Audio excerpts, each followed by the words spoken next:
기독교 역사상 가장 영향력 있는 인물 중 하나인 사도 바울. 그가 남긴 편지들은 오늘날까지 기독교 신학의 핵심을 이루고 있습니다.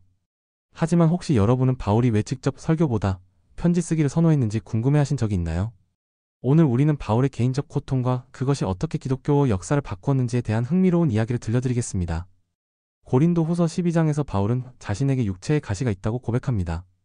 그는 이를 사탄의 사자라고 표현하며 자신이 교만하지 않도록 하나님이 허락하신 것이라고 말합니다. 하지만 바울은 이 가시가 정확히 무엇인지 구체적으로 밝히지 않았습니다. 그래서 역사적으로 학자들은 다양한 해석을 내놓았습니다. 어떤 이는 간질이나 안질환 같은 만성질환이라고 했고, 어떤 이는 정신적 고통이나 박해로 인한 외부적 고통이라고 해석했습니다. 그런데 학자들이 주목하고 있는 새로운 가설이 있습니다. 바로 바울의 육체의 가시가 언어 장애나 신경학적 질병이었을 가능성입니다. 이 가설의 근거는 무엇일까요? 먼저 바울 자신의 고백을 살펴보겠습니다. 고린도 후서 11장 6절에서 바울은 나는 말에는 서툴지만 지식에는 그렇지 않다고 말합니다. 이는 그가 직접적인 구두 소통의 어려움을 겪었음을 시사합니다. 만약 바울이 뛰어난 웅변가였다면 굳이 이런 고백을 할 필요가 있었을까요? 두 번째로 고대 시대에도 경미한 뇌졸중이나 안면 근육 경직, 실어증 등이 존재했지만 정확한 의학적 용어는 없었습니다. 바울의 육체의 가시가 바로 이런 경미한 신경학적 질환에서 비롯된 언어장애였을 수 있다는 것입니다. 구체적으로는 말을 정확히 발음하기 힘든 구음장애나 문장은 생각나지만 말로 표현이 어렵거나 느린 브로카, 실어증 같은 증상이 해당될 수 있습니다. 세 번째 근거는 바울의 사역 방식입니다. 바울이 신학적 메시지를 구술보다는 서신으로 남긴 점도 중요한 힌트가 됩니다. 직접 대면해서 설명하기가 어려워 글을 통해 자신의 신학을 체계적이고 오해 없이 전달하고자 했을 가능성이 있습니다.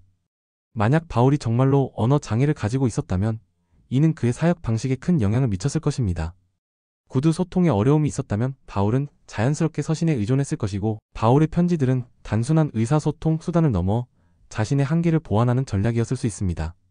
흥미롭게도 바울이 남긴 편지들은 결과적으로 복잡한 신학적 메시지를 논리적이고 체계적으로 전달하는 수단이 되었고, 오히려 기독교 신학의 핵심 문헌으로 자리잡게 되었습니다.